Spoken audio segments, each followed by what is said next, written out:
토토이 한국어 팟캐스트.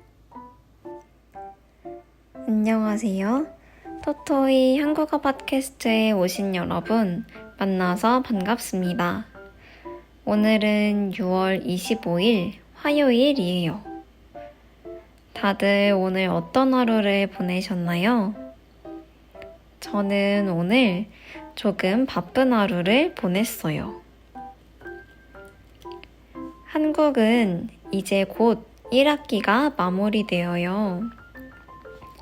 1학기가 거의 끝나가는데 저희 반은 아직 진도가 조금 느리답니다. 그래서 요즘에는 바쁘게 진도만 나가고 있어요.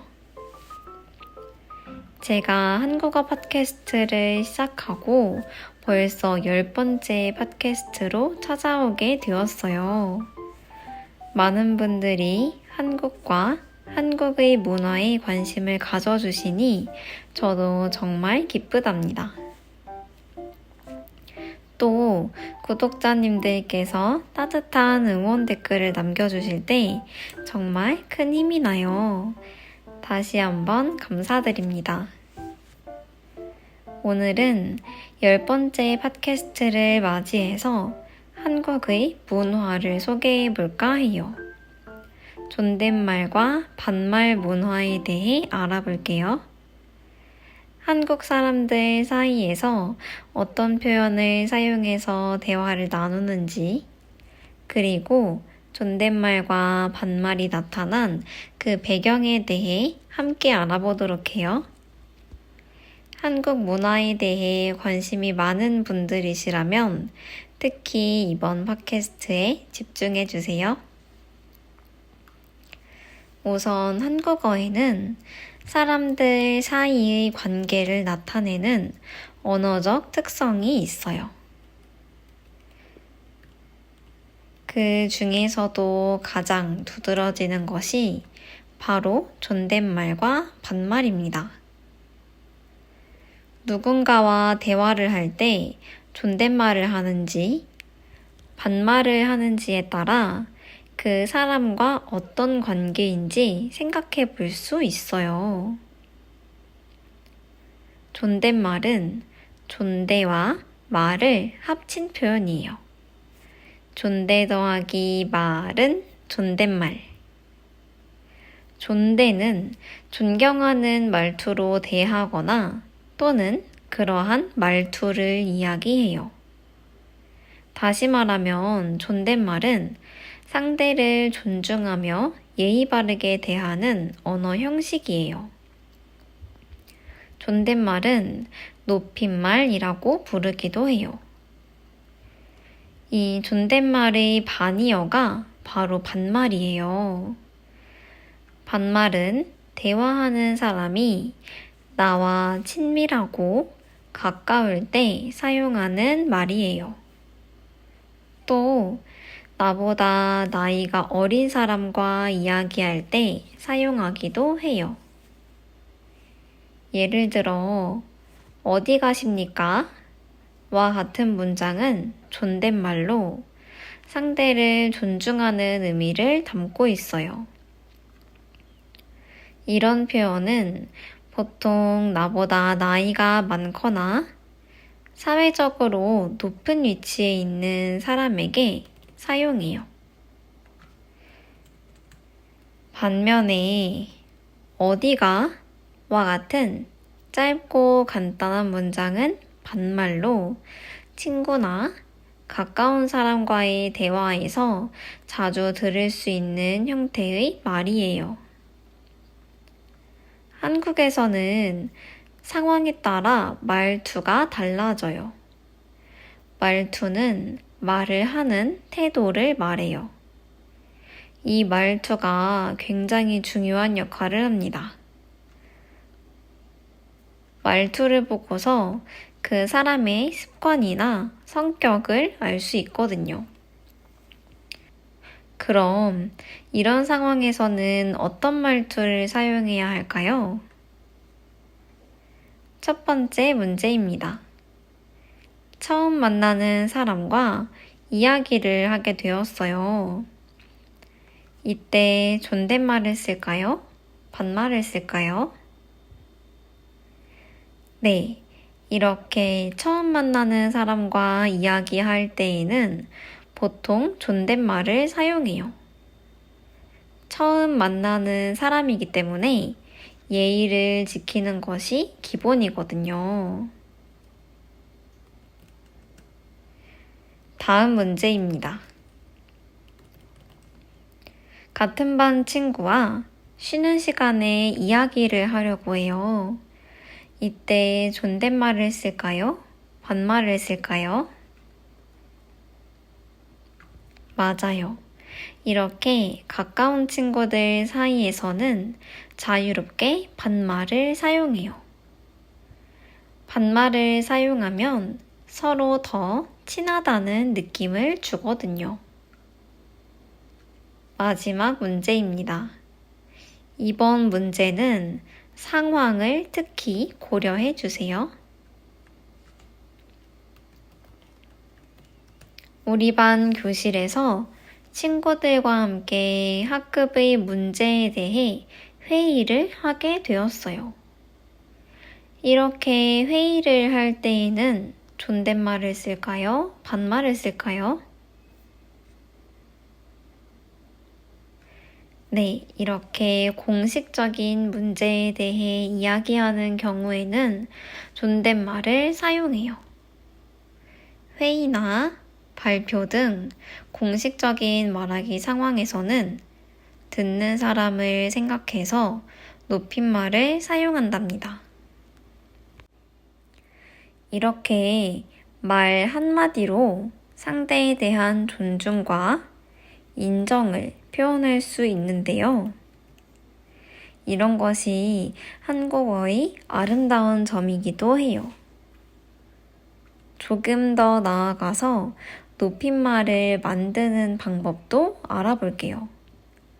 처음 높임말을 공부하는 분들이라면 조금 헷갈릴 수도 있어요. 우선 첫 번째 방법은 말하고 싶은 대상을 높이는 방법이에요. 예를 들어서 아버지께서 방에 들어가십니다. 라는 문장을 살펴볼게요. 아버지라는 단어 뒤에 깨서를 붙여서 방에 들어가고 있는 아버지를 높여주었어요. 또 들어가다가 아니라 그 사이에 시를 붙여서 들어가시다 라고 표현했어요. 이렇게 직접적으로 말하고 싶은 대상을 높여 표현할 수도 있어요. 또는 말하는 대상과 관련된 것을 높여줄 수도 있어요. 할머니께서는 귀가 어두우시다 라는 문장을 볼게요. 여기서 어둡다는 말은 깜깜하다는 말이 아니라 잘 들리지 않는다는 표현이에요. 어둡다 라고 하지 않고 마찬가지로 시를 붙여서 어두우시다 라고 표현했어요. 할머니의 귀를 높여 표현한 것이지요. 높임 표현에 사용되는 특별한 단어도 있어요. 나이가 아니라 연세, 밥이 아니라 진지, 집이 아니라 댁이라고 표현할 수 있어요. 또 가장 흔한 표현으로는 말 끝을 바꾸어 표현하는 방법이 있어요. 일반적으로 많이 사용하는 것은 해유체예요. 말 끝에 요를 붙이는 방법인데요. 상대방을 보통 정도 높이는 말투예요. 저희 팟캐스트에서는 해유체를 사용하고 있어요. 많이 듣고 있어서 아마 여러분들에게도 익숙할 것 같아요. 그 외에도 여러 가지 높임 표현이 있지만 너무 많은 걸 한 번에 알게 되면 힘들 수도 있어요. 그러니 오늘은 이 정도만 가볍게 알아볼게요. 그런데 요즘에는 이 존댓말과 관련해서 한글이 훼손되기도 하고 있어요. 과연 무엇 때문일까요? 바로 이 존댓말을 지나치게 많이 사용했기 때문이에요. 존댓말은 대화하는 사람이나 상대방을 높여서 표현하는 것이라고 이야기했어요. 하지만 말하고자 하는 대상과 상관없이 모든 말에 시를 붙여서 사용하는 경우가 많아지면서 문법이 파괴되는 일이 생기고 있답니다. 예를 들어 볼게요. 카페에서 주문하신 커피 나오셨습니다. 라고 하는 경우가 있어요. 커피는 높임 표현을 하지 않아도 되는 물건이기 때문에 잘못된 표현이에요. 그럼 바르게 고쳐줘야겠죠. 어떻게 고치면 될까요?